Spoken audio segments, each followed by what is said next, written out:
Fat loss isn't about how intensely you work out or how closely you can follow another strict diet. It's about figuring out a balanced lifestyle filled with habits that you can stick to long term, which is the biggest lesson I learned while losing 50 pounds after 40. Whether you're a busy stay at home mom, you have a demanding career, or even if you're retired, the strategies used by women who successfully lose weight and keep it off can be applied to anyone.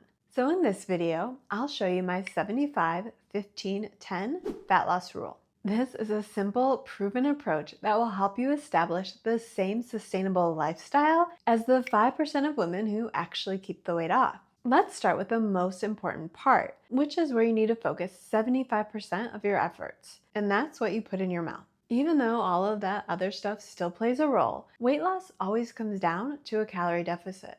Since what you eat is where real, lasting results begin, you need to understand two crucial reasons why what you eat determines the results you get. Imagine you're crushing it at the gym. Spin classes, weight training, walking 10,000 steps every day, but suddenly your scale stops moving.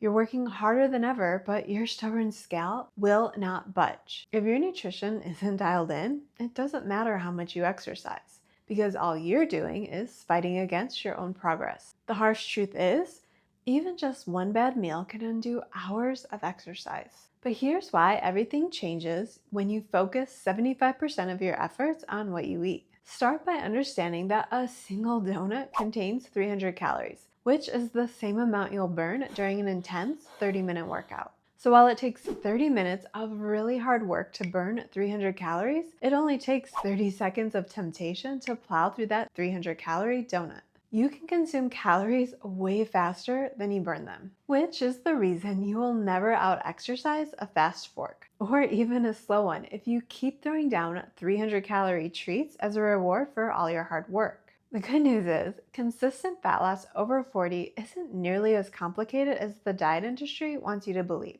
You don't have to count every last carb or eliminate any food group entirely. In order to lose fat, you just have to be in a calorie deficit. And sticking to that deficit is way easier when you cover the core fundamentals like eating enough protein, eating mostly whole foods, controlling portion sizes, and eating in a way that supports your changing hormones. But there's another reason nutrition requires 75% of your focus. You don't have to be an endocrinologist to understand how powerful nutrition is to optimize your hormones. In fact, every meal you eat is either supporting or sabotaging your fat loss hormones. Let me show you why this is so critical with a real-life example from two of my coaching clients. Jennifer and Maria are both 45-year-old women who want to lose 30 pounds. Jennifer focused 75% of her energy on nutrition. She eats protein with every meal, controls her portions by weighing and tracking everything she eats, and consistently eats the same meals that keep her satisfied in a moderate calorie deficit.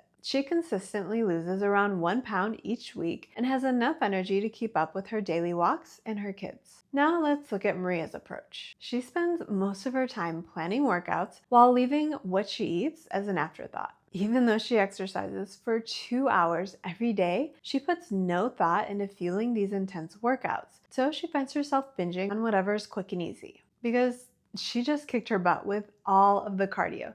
So she can eat anything she wants, right? After 3 months of working really hard, she's only down 3 pounds and she is exhausted. The difference between these approaches comes down to the power of what you eat. Because what you eat is what helps you control insulin, leptin, ghrelin, and cortisol. Jennifer's approach addresses the root cause of fat storage, which is what helped her lose 12 pounds of pure body fat over 12 weeks, while Maria only lost 3. Her hormones stayed balanced and responsive, creating an environment where fat loss was inevitable. This is what happens when you prioritize real foods that are packed with protein. The more consistently you choose nutrient-dense, protein-heavy meals, the more your hormones work for you instead of against you. But where should you start? Priority number 1 is to always prioritize protein, aiming for 30 to 50 grams per meal. This stabilizes blood sugar, preserves muscle, and keeps you satisfied between meals. Priority number 2 is to create a moderate calorie deficit. You can do this by plugging your stats into a macro calculator and then test if that deficit works for you. But you want to keep your deficit to only 20%. because starvation isn't sustainable. Eating slightly less than you burn is. For most women over 40, this means focusing on portion control of high protein meals that you already enjoy rather than elimination.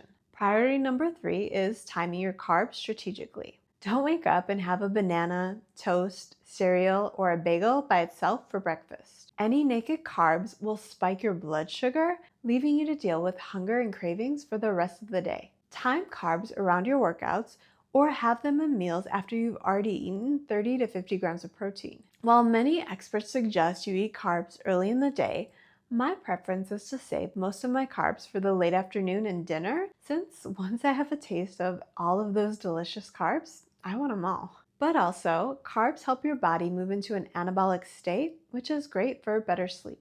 The key is consistency over perfection. Master these 3 fundamentals and you will see more progress than someone who is doing everything else right but completely ignores what she eats. But there is more to an effective fat loss strategy than just improving what you eat. Once your nutrition foundation is solid, there's one crucial element that can accelerate your results while completely transforming how you look and feel. But most women over 40 completely get this part wrong. The next 15% of your fat loss focus needs to go towards exercise and movement. This is where you use your nutritional foundation to build the engine that burns calories on autopilot, preserve muscle, and create that lean, strong body that you want. And this is where most women make their biggest mistake. They flip this ratio completely backwards, spending 75% of their energy on workouts while only thinking about what they eat 15% of the time. To get results, this needs to be the exact opposite. But here's the thing about exercise after 40. Your body starts losing muscle at a rate of 3 to 8% each decade. So even if you lose weight with just cardio, that's when you end up skinny fat.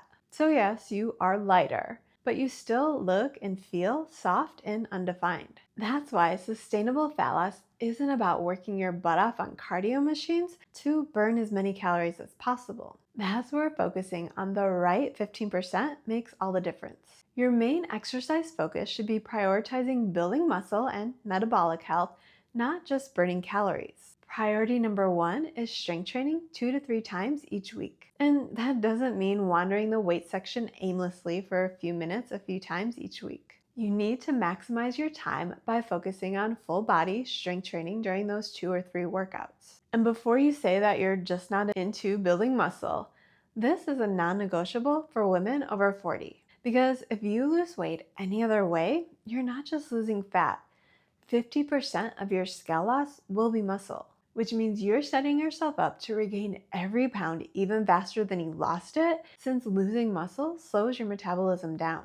Strength training is a long-term fat strategy because muscle burns calories 24/7 even while you're sleeping. So every pound of muscle that you build or maintain is like having a metabolic furnace working for you around the clock. But losing muscle with all of these quick fix, lose 20 pounds this month plans is doing the exact opposite, leaving you not only with a physically weaker body, but a weaker metabolism as well. Priority number 2 is more daily movement, which doesn't mean intense workouts every day.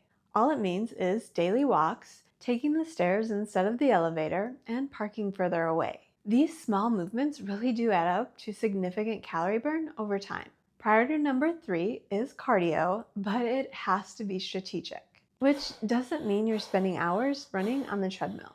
But if you want to boost your fat burn with a few focused, intense sessions each week, you can do this as long as they don't overwhelm your capacity to recover. Look at your current exercise routine and ask, is my routine focused on building muscle, or is my main focus to burn more calories?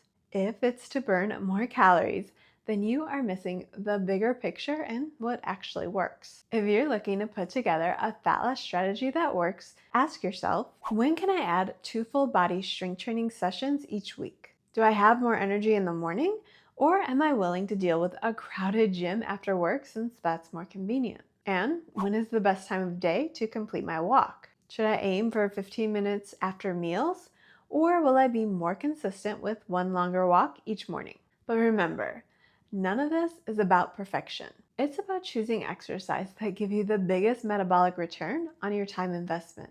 But there's one final piece that can make or break everything we just talked about. And it's the piece that most women completely ignore, at least until it's too late. That final 10% of focus is what separates women who succeed long term from those who burn out and quit. This covers your sleep, stress management, and recovery, which is the foundation that makes everything else possible. Now, you might be thinking, only 10%?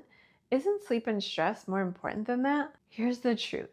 Sleep and stress are absolutely critical, but they're more like the foundation of the house. You can't build a house without a foundation, but the foundation isn't the house. Your nutrition and exercise are the actual structure that creates fat loss results. But without that 10% foundation, everything else crumbles, especially since poor sleep disrupts leptin and ghrelin, which are your hunger and satiety hormones. When you're sleep deprived, you produce 15 to 20% more ghrelin, which is your hunger hormone, and 15 to 20% less leptin, which is the hormone that keeps you full. That's why after a bad night's sleep, you crave donuts instead of salad, making that 75% nutrition focus nearly impossible to maintain. To make things even worse, chronic stress elevates cortisol, which promotes fat storage around your midsection and makes your body more resistant to fat loss, no matter how perfect your diet and exercise are. Inadequate recovery leads to overtraining,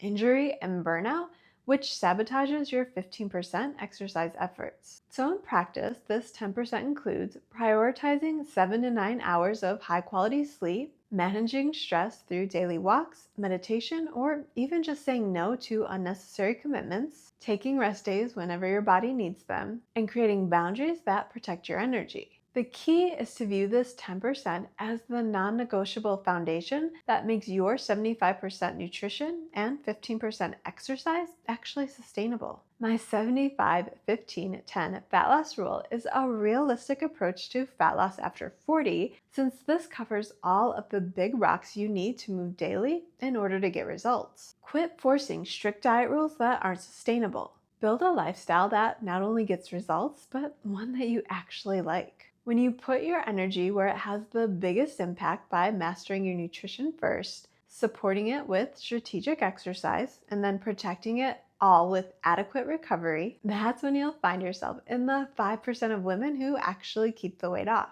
If you're not sure where to get started with implementing this 75-15-10 routine, watch this video next. I break down the exact routine and meal timing strategies that I use that made this approach finally work for me.